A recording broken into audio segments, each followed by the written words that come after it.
Hello and welcome to all of you. आज हम समझेंगे कि क्यों जो बर्ड्स हैं, जो पक्षी हैं, उनको करंट नहीं आता। ऐसा नहीं है, वे भी सजीव हैं, है ना, वे भी बायो लिविंग ऑर्गेनिज्म हैं, उनको भी शॉक लग सकता है, उनको भी करंट लग सकता है। लेकिन क्यों नहीं लगता, वो डायरेक्टली जो हाई केवी की जो किलोवाट जो बिजली का फ्लो होता है उसके ऊपर वो जाके बैठ जाते हैं, फिर भी उनको शॉक नहीं लगता, फिर भी उनको करंट नहीं आता। आज हम समझेंगे ऐसा क्यों होता है। देखिए, जो अपनी इलेक्ट्रिसिटी होती है उसमें आपने 3 पिन का नाम सुना होगा। उसमें 3 टर्मिनल देखे होंगे आपने, जो अपन बिजली के जो प्लग होता है उसमें लगाते हैं। तो 3 टर्मिनल वाले जो अपना प्लग होता है उसमें 3 टर्मिनल होते हैं। कितने? 3, फर्स्ट, सेकंड और थर्ड। ओके, फर्स्ट कौन सा अपना?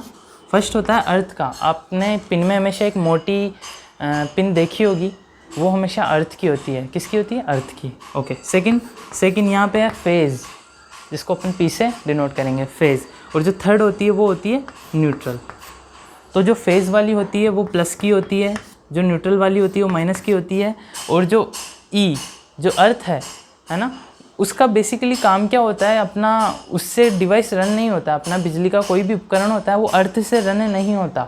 अर्थ सिर्फ और सिर्फ इसलिए होता है ताकि वो अपने डिवाइस को कभी ऐसी कंडीशन में प्रोटेक्ट कर सके कि शॉर्ट सर्किट हो गया कहीं पे, या फिर डिवाइस के अंदर कुछ ऐसी प्रॉब्लम हो गई, आईसी वगैरह उड़ गई, तो वो उस पूरे डिवाइस को जलने से बचा लेता है।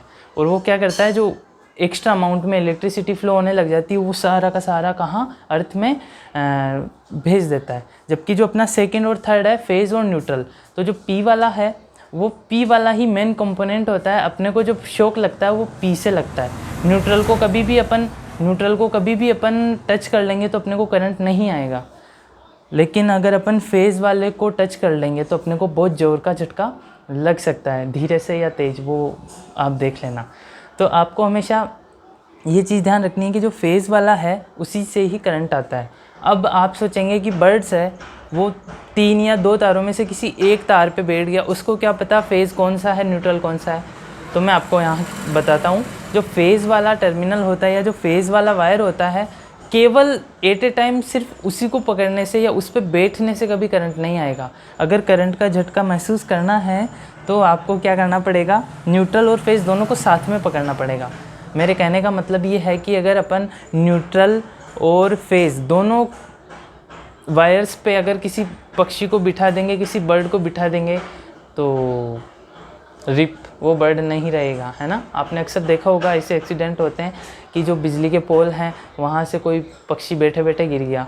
वो क्या होता है, अक्सर वो उनको बिजली का झटका इसी वजह से लगता है कि एट ए टाइम, एक ही समय पे वो फेज़ और न्यूट्रल दोनों वायर्स के टच में आ जाते हैं तो शॉक लगना ही लगना है। बट सिर्फ न्यूट्रल या सिर्फ फेज़, आपने देखा होगा जो बर्ड्स होते हैं सिर्फ एक वायर पे बैठते हैं, इस वजह से उनको शॉक नहीं लगता है। तो आई होप आप समझ पाए होंगे कि क्यों बर्ड्स को करंट नहीं लगता है। अपन भी अगर उनकी जगह जाके सिर्फ एक वायर को, है ना, प्लास्टिक की चप्पल पहन के या फिर पूरे प्रोटेक्टिविटी के साथ में अगर हम किसी एक वायर को एट ए टाइम टच करेंगे तो अपने को शॉक नहीं लगेगा। करंट का जो झटका है वो सिर्फ और सिर्फ तभी लगेगा जब आप दोनों वायर्स को एक साथ टच करेंगे। तो आई होप यू अंडरस्टूड। मैंने जो आपको समझाने का कोशिश किया है कि क्यों बर्ड्स को करंट नहीं लगता। Thank you.